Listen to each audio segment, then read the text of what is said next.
اکثر لوگ نفل کی نماز بیٹھ کر پڑھتے ہیں۔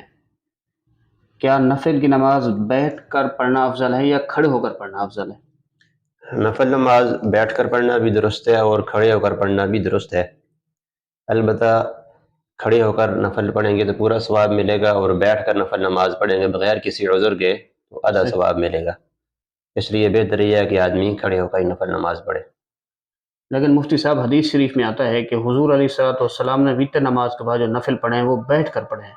اب اس حدیث کی بھی تھوڑی سی وضاحت فرما دیں۔ جی بالکل، حدیث شریف میں آتا ہے کہ جناب نبی کریم صلی اللہ علیہ وسلم وطر کے بعد 2 نفل بیٹھ کے پڑھا کرتے تھے، لیکن نبی کریم صلی اللہ علیہ وسلم کو بیٹھ کر پڑھنے میں بھی پورا ثواب ملتا تھا۔